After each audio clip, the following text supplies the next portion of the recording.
ओम नमः शिवाय। भक्तों, एक बार फिर से आप सभी का स्वागत है मेरी आज की इस वीडियो में। आज की वीडियो में हम श्रावण मास के 23वें अध्याय का कथा का श्रवण करेंगे। इस अध्याय में कृष्ण जन्माष्टमी व्रत और उद्यापन की विधि का वर्णन किया गया है। इस अध्याय के अनुसार व्रत की संपूर्णता के लिए आचार्य की पूजा के बाद एक लक्षण युक्त बछड़े और दूध वाली सुंदर कपिला गाय का दान वस्त्र व दक्षिणा सहित दान करना चाहिए। कपिला गो के अभाव में अन्य गाय का दान किया जा सकता है। उसके पश्चात 8 ब्राह्मणों को भोजन कराकर उन्हें दक्षिणा देनी चाहिए और जल से भरा हुआ कलश ब्राह्मणों को प्रदान करें। इस प्रकार से विधि विधान से व्रत का उद्यापन और पूजन करने वाला मनुष्य सभी पापों से मुक्त हो जाता है। वह पुत्र पौत्र धन धान्य से संपन्न होकर जीवन में सभी सुखों का भोग करता है और अंत में वैकुंठ धाम को जाता है।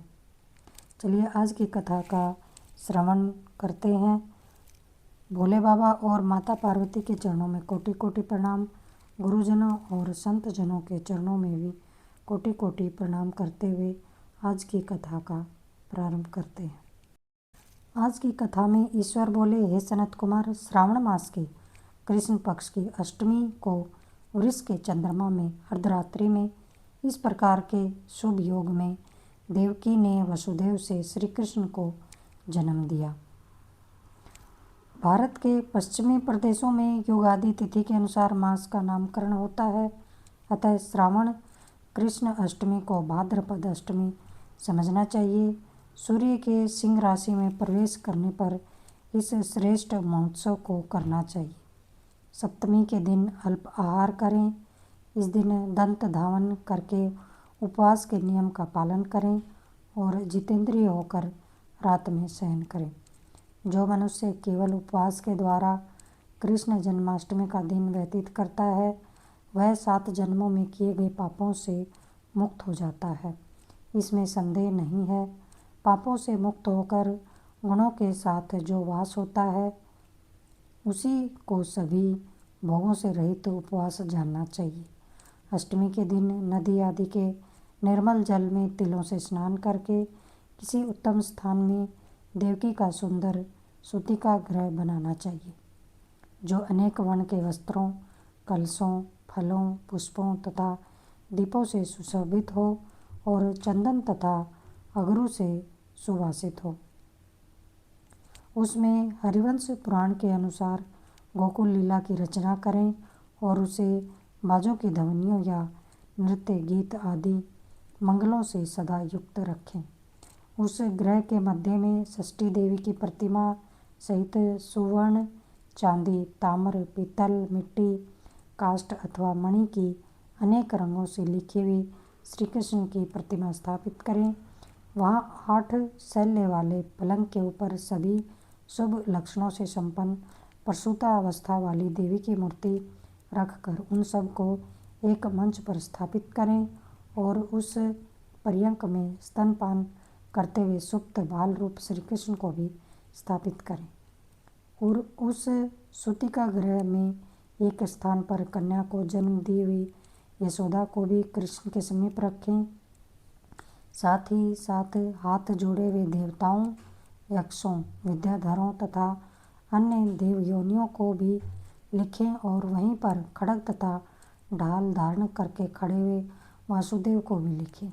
इस प्रकार कश्यप के रूप में अवतीर्ण वसुदेव जी, अदिति स्वरूपा देवकी, शेषनाग के अवतार बलराम, अदिति के ही अंश से प्रादुर्भूत यशोदा, दक्ष प्रजापति के अवतार नंद, ब्रह्मा के अवतार गर्गाचार्य, सभी अप्सराओं के रूप में प्रकट गोपिका वृंद, देवताओं के रूप में जन्म लेने वाले गोपगण, कालनेमी स्वरूप कंस, उस कंस के द्वारा ब्रज में भेजे गए वृषासुर, वत्सासुर, कोयलापीड़, केसी आदि असुर, हाथों में शस्त्र लिए हुए दानव तथा यमुना में स्थित कालिया नाग, इन सब को वहाँ चित्रित करना चाहिए।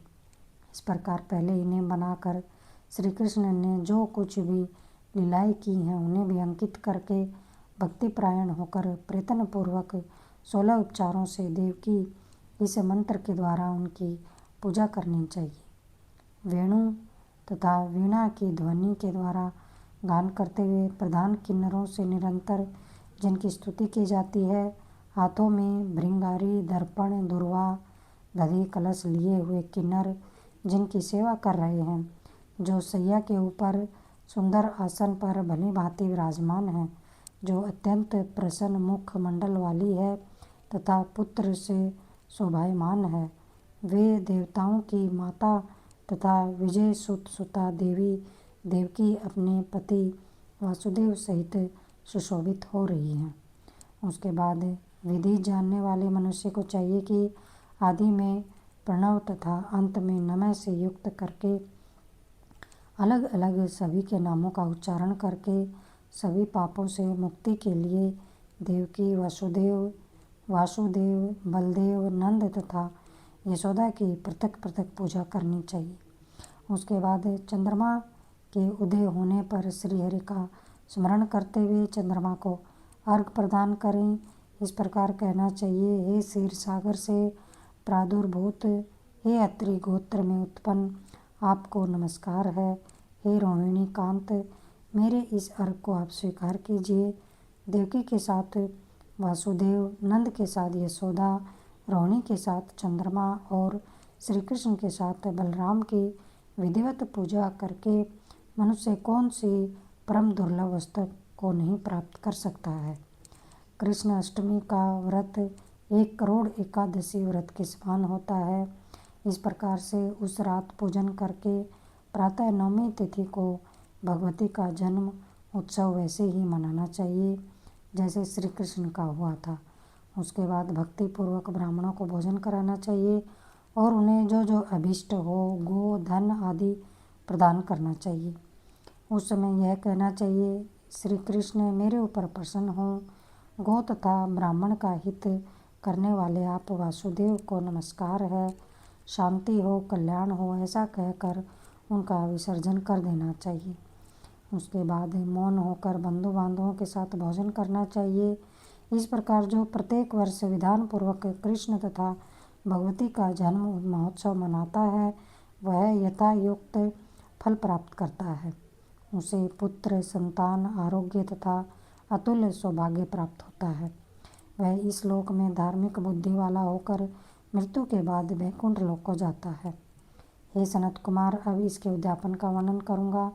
इसे किसी पुण्य दिन में विधि पूर्वक करें। 1 दिन पूर्व 1 बार भोजन करें और रात में हृदय में विष्णु का स्मरण करते हुए शयन करें। उसके बाद प्रातःकाल संध्या आदि कृत्य संपन्न करके ब्राह्मणों स्वस्ति वाचन कराएं और आचार्य का वर्ण करके ऋत्विजों की पूजा करें। इसके बाद वित्त साठे से रहित होकर 1 पल अथवा उसके आधे अथवा उसके भी आधे पल सुवर्ण की प्रतिमा बनवानी चाहिए और उसके बाद रचित मंडल के भीतर ब्रह्मा आदि देवताओं की स्थापना करें। इसके बाद वहाँ तांबे अथवा मिट्टी का एक घट स्थापित करें और उसके ऊपर चांदी या बांस का एक पात्र रखें। उसमें गोविंद की प्रतिमा रखकर वस्त्र से आच्छादित करके व्यक्ति 16 उपचारों से वैदिक तथा तांत्रिक मंत्रों के द्वारा विधिवत पूजन करें। इसके बाद शंख में पुष्प, फल, चंदन तथा नारिकेल फल सहित शुद्ध जल लेकर पृथ्वी पर घुटने टेक कर यह कहते हुए देवकी सहित भगवान श्री कृष्ण को अर्घ प्रदान करें। कंस के वध के लिए, पृथ्वी का भार उतारने के लिए, कौरवों के विनाश के लिए तथा दैत्यों के संहार के लिए आपने अवतार लिया है।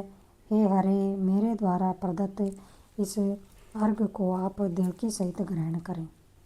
उसके बाद बुद्धिमान को चाहिए कि चंद्रमा को पूर्वोक्त विधि से अर्घ प्रदान करे, पुनः भगवान से प्रार्थना करे, हे जगन्नाथ, हे देवकी पुत्र, हे प्रभु, हे वसुदेव पुत्र, हे अनंत, आपको नमस्कार है, भवसागर से मेरी रक्षा कीजिए। इस प्रकार देवेश्वर से प्रार्थना करके रात्रि में जागरण करना चाहिए। पुनः प्रातःकाल शुद्ध जल में स्नान करके जनार्दन का पूजन खीर, तिल और घृत से मूल मंत्र के द्वारा भक्तिपूर्वक 108 आहुति देकर पुरुष सूक्त से हवन करें और पुनः इंद्र विष्णु रवि चक्र में इस मंत्र से केवल घी की आहुतियाँ देनी चाहिए। पुनः पूर्ण आहुति देकर तथा होम शेष संपन्न करने के अनंतर आभूषण तथा वस्त्र आदि से आचार्य की पूजा करनी चाहिए। उसके बाद व्रत की संपूर्णता के लिए दूध देने वाली सरल स्वभाव वाली बछड़े से युक्त उत्तम लक्षणों से संपन्न सोने की सींग, चांदी के खुर, कांस्य की दोहनी, मोती की पूंछ, ताम्र की पीठ तथा सोने के घंटे से अलंकृत की हुई एक कपिला गौ को वस्त्र से आच्छादित करके दक्षिणा सहित दान करना चाहिए। इस प्रकार दान करने से पूर्ण व्रत संपूर्णता को प्राप्त हो जाता है। कपिला गौ के अभाव में अन्य गौ भी दी जा सकती है। इसके बाद ऋत्विजों को यथा योग्य दक्षिणा प्रदान करें। उसके बाद 8 ब्राह्मणों को भोजन कराएं और उन्हें भी दक्षिणा दें। पुनः सावधान होकर जल से परिपूर्ण कलश ब्राह्मणों को प्रदान करें और उनसे आज्ञा लेकर अपने बंधुओं के साथ भोजन करें। हे ब्रह्मपुत्र, इस प्रकार व्रत का उद्यापन कृत्य करने पर वह बुद्धिमान मनुष्य उसी क्षण पाप रहित हो जाता है और पुत्र पौत्र से युक्त तथा धन धान्य से संपन्न होकर बहुत समय तक सुखों का उपभोग करके अंत में वैकुंठ प्राप्त करता है। इस प्रकार श्री स्कंद पुराण के अंतर्गत ईश्वर सनत कुमार के संवाद में यह श्रावण मास का 23वां अध्याय समाप्त होता है। हर हर महादेव।